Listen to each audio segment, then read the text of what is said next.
Hola, antes de comenzar con esta historia me gustaría que le hicieras like a este vídeo y te suscribas para poder subir más contenido como este. Novela. Hermana, en esta vida yo soy la reina. Episodio 304, el tutor y la guía. Octavio llevó a Isabella, quien había comenzado a tener contracciones, de regreso a casa en un carruaje y luego asistió a la reunión de la tarde.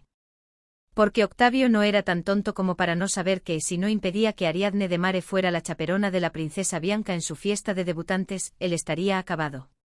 Su Majestad, aún así, la diferencia de edad entre ellos es demasiado pequeña. Octavio, a diferencia de su comportamiento habitual de mantener la boca cerrada como una concha y solo observar, estaba muy activo. 5 años de diferencia de edad entre la chaperona y la propia debutante, es algo sin precedentes, daña el prestigio de la familia real. Además que un conde sea la chaperona de la princesa de un ducado. No es inaudito que una mujer de menor rango sea chaperona, pero eso suele ser solo si son parientes, ¿no?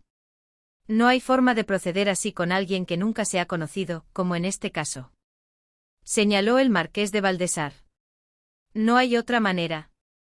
Octavio insistió obstinadamente. Simplemente se le podría encargar a la duquesa Rubina. La duquesa Rubina es mayor, tiene un título más alto y también es pariente. Además, intentó adular sutilmente a León III, observando su expresión.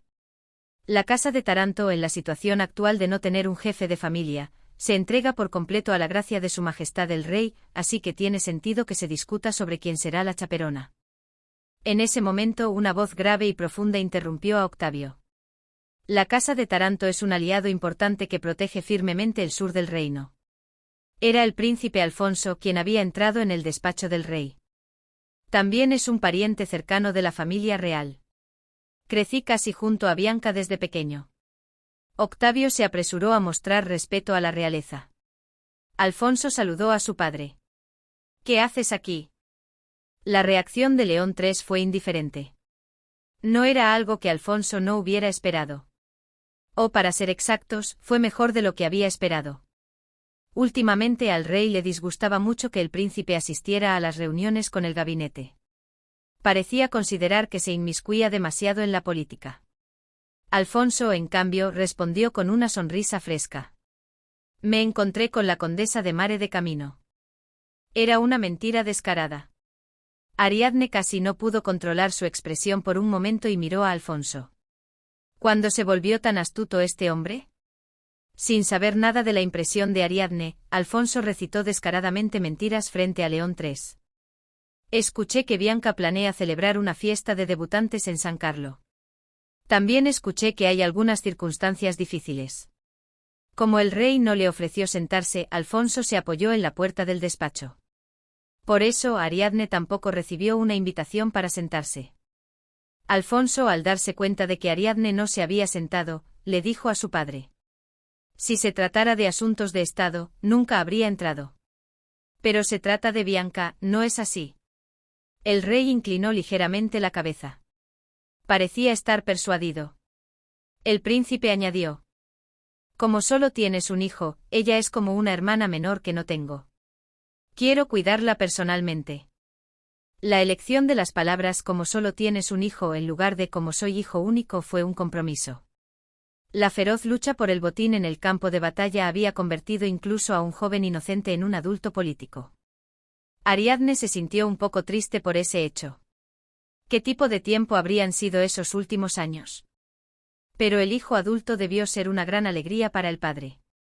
León III finalmente les permitió sentarse. Sentados uno al lado del otro a la derecha del rey, ambos se sentían algo incómodos y conscientemente no se miraban. Alfonso, ya sentado, comenzó a hablar. Seré el tutor en la fiesta de debutantes de Bianca. Solo al escuchar esa propuesta, León III preguntó con una expresión mitad sorprendida, mitad dudosa.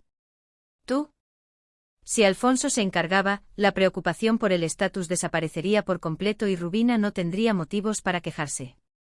Pero la razón por la que se había excluido a Alfonso en primer lugar seguía existiendo. ¿Podría un hijo de 20 años, musculoso y alto, una cabeza más alta que los demás, organizar bien la fiesta de una adolescente? El señor del Pianosa representó la preocupación de León III. Bueno, si Su Alteza el Príncipe se encarga, por supuesto que sería bueno, pero... Eligió cuidadosamente las palabras. ¿Podrá hacerlo bien? El príncipe no es muy bueno en fiestas de chicas. Alfonso respondió concisamente, dejando al señor del Pianosa, quien se esforzaba por eliminar las palabras con connotaciones negativas. Soy un desastre. Gracias. La frase por no hacerme cometer un crimen de lesa majestad fue omitida.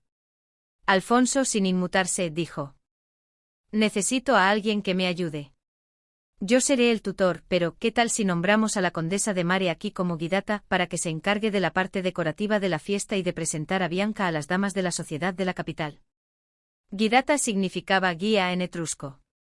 No era un título oficial, pero todos entendieron más o menos lo que significaba. Los ojos de León III se abrieron de par en par. ¿Por qué no se me ocurrió eso? Alfonso respondió con una sonrisa. Su Majestad está muy ocupado, ¿no es así? No debería compararme con un holgazán como yo que pasa el tiempo en el campo de entrenamiento. Su comportamiento de humillarse ante su padre fue impecable.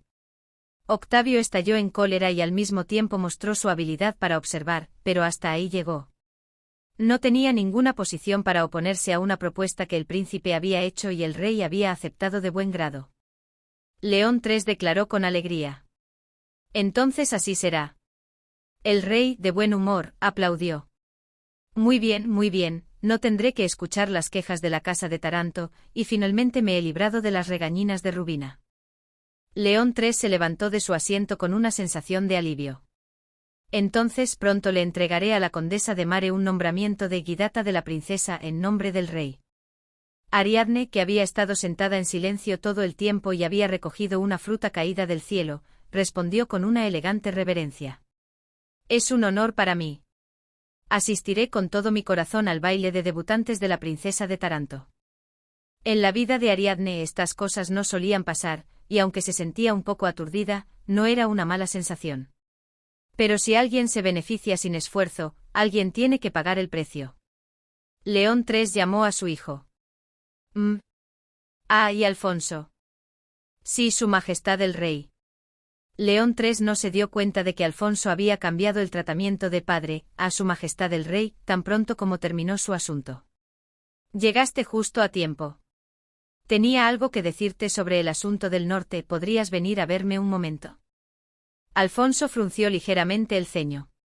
Desde que regresó de la guerra, León III había excluido activamente a su hijo de los asuntos políticos. Pero de repente... ¿Y justo ahora? Consciente de ello, no miró a Ariadne. Esta vez no por vergüenza, sino para evitar que ella se viera afectada. Me alegro de haber llegado en el momento oportuno. Vamos. León III asintió a Ariadne y a los 3 miembros del gabinete, luego se levantó y se dirigió a su estudio detrás de la oficina, y Alfonso, fingiendo una sonrisa, siguió a su padre de buena gana. Aunque podría haber mirado hacia atrás con pesar, se contuvo apretando los muslos. No había valido la pena arreglarse y saltarse el almuerzo. Pero podré verla a menudo mientras preparo la fiesta de Bianca. ¿Qué esperaba él al querer volver a verla? Pero había algo innegable. Una fuerte atracción. Este latido violento que surgía desde lo más profundo de su corazón no podía detenerse. Su Majestad, ¿por qué me llamó?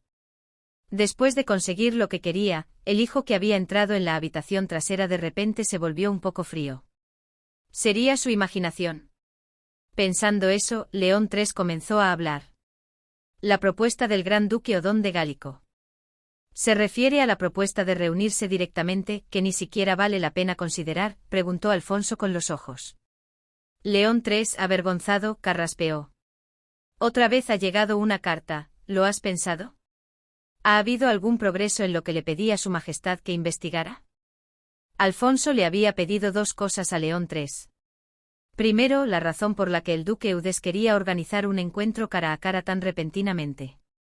Segundo, si el contrato matrimonial entre el príncipe Alfonso y la duquesa Lariesa estaba en el archivo oficial de la Santa Sede. De ello dependía si el matrimonio de Alfonso y Lariesa era válido o nulo. Todavía no. Entonces mi respuesta es la misma. Esta vez la propuesta ha cambiado un poco. Dice que si te incomoda salir de tu territorio, ¿qué tal si se encuentran en la frontera? No hay problema. Alfonso estuvo a punto de decir, si te resulta difícil rechazarlo, lo haré yo mismo, pero se contuvo una vez para evitar que se cancelara su tutela de Bianca. Si no tiene nada más que decir, me retiro, padre. León III intentó disuadir a Alfonso de posponerlo, pero se rindió. En realidad, aunque Alfonso también tenía edad para casarse, la que tenía prisa era la duquesa Lariesa, y desde el punto de vista de León III, cuanto más se retrasara el matrimonio de Alfonso, mejor.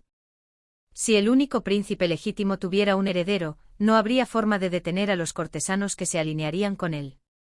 La falta de un nieto que hiciera peligrar la línea del reino etrusco era un problema desde el punto de vista nacional, pero León III era un hombre que no se tomaba muy en serio las cosas que sucedían después de hoy.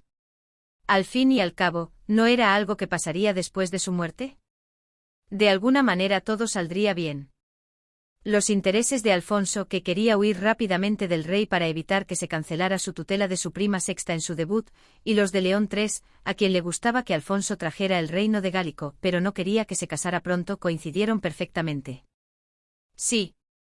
Vete ya. Alfonso huyó de la biblioteca de su padre sin mirar atrás. El príncipe es el tutor de la princesa Bianca, esa mujer es Guidata, esto no tiene precedentes, ¿es esto posible, este loco, eres un pesado, Rey León? El señor Elko, que se enteró de la noticia tarde porque no pudo participar en el entrenamiento, se enfureció como un loco. Era una escena rara ver a alguien que siempre era tan educado que se le consideraba desagradable soltar palabrotas. Estaba tan enfadado que señor Manfredi no se atrevió a intervenir durante los primeros 10 minutos y se mantuvo a distancia. Cálmate, Elko. Solo cuando llegó el señor Bernardino apareció alguien para calmarlo. Tienes la tendencia a perder la razón cada vez que se menciona a la condesa de Mare. El señor Manfredi se unió entonces para calmar a Elko. Sí, hablé con ella y no me pareció una mala persona. El señor Decilio también añadió una palabra. Sí, no fue amable. Incluso el señor Decilio, el más joven de los caballeros del príncipe, se puso del lado de Ariadne y se rebeló contra Elko. Estoy harto. Elko, enfurecido, miró fijamente al señor Decilio, el más débil de ellos, con su único ojo brillando. El señor Decilio se sobresaltó por las groseras palabras del señor Elko y se escondió detrás del señor Manfredi. Sin embargo, ese no era un muro muy sólido. El señor Manfredi también se sobresaltó y se mordió el dedo. El señor Elko, que se abalanzaba como si fuera a golpear al señor Decilio, resopló y salió corriendo cuando el señor Manfredi, sin quererlo en absoluto habría huido si hubiera podido, se interpuso entre ellos. Uf, pensé que me iba a golpear. El señor Manfredi hizo un gesto exagerado, secándose el sudor de la frente. No, pero ¿por qué está así de repente? ¿Comió algo malo? El señor Dino solo negó con la cabeza en silencio. No tenía una idea precisa de por qué Elko actuaba así, pero tampoco estaba completamente desorientado. Por alguna razón, Elko siente que el príncipe acercándose a la condesa de Mare es una falta de respeto hacia él. Pero un subordinado no debía dar ese tipo de significado a las acciones de su señor. El señor Dino había pasado mucho tiempo en el Palacio Real y en el campo de batalla, observando el ascenso y la caída de los nobles de la corte y los caballeros, y había aprendido a discernir los signos de la caída. El señor Elko era un caballero que había hecho muchos sacrificios por el príncipe Alfonso. Había hecho muchos sacrificios como caballero y muchos sacrificios como individuo. El señor Bernardino, personalmente, no le desagradaba el taciturno y diligente Elko. Pero Elko necesitaba recuperarse rápidamente. Si no lo hacía y cruzaba la línea de esa manera, llegaría un día en que ni siquiera el misericordioso Alfonso podría seguir aceptando a Elko. Hipólito pasó las páginas del calendario con impaciencia. El cardenal de Mare no había regresado a San Carlo mucho después de la fecha prevista. Aunque no se sabe cuándo morirá una persona. El cardenal había partido apresuradamente hacia Trevero para preparar el cónclave al enterarse de que el papa Ludovico estaba gravemente enfermo, pero aún no había llegado la noticia de la muerte del papa. Esto es demasiado.